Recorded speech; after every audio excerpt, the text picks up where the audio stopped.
Alright, so now I'm going to go through a couple quick videos of some problem behavior that you might run into when conducting these sessions.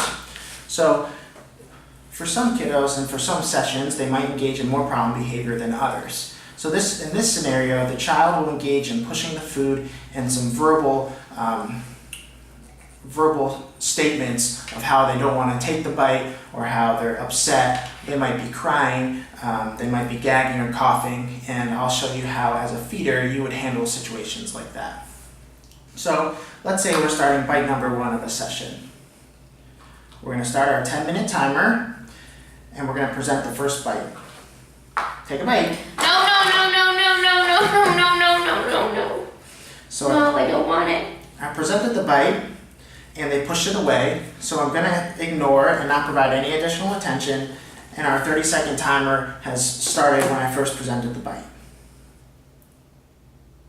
Now they are putting their head down, they're engaging in verbal statements that they don't want to take the bite, and that's all okay. We're not going to provide any attention, and we're going to ignore it. I don't want to take the bite.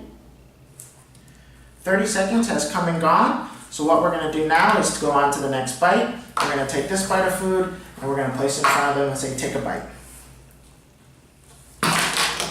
I don't want it. I don't want the bite. I don't want to eat. So in this case, they knocked the bowl over and the food has spilled onto the table.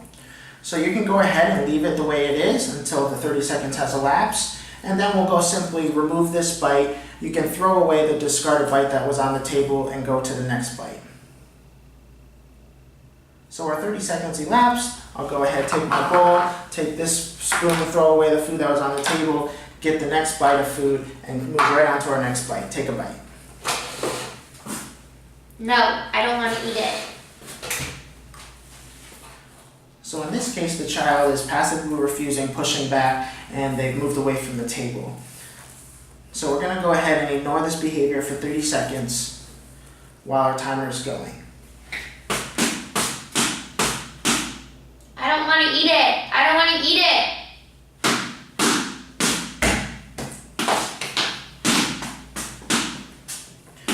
Our 30-second timer has elapsed.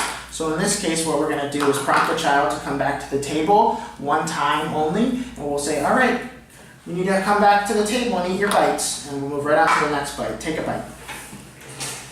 If they do or don't come back to the table, it's fine. We're going to completely ignore all behavior. If for some reason they came back to the table and took the bite within 8 seconds, they would earn praise and our attention in the toy, and it would be a good thing. If they don't, then we'll go ahead, the child took the bite, but it was longer than 8 seconds, so we'll go ahead and remove it and start our 30-second mouth clean check.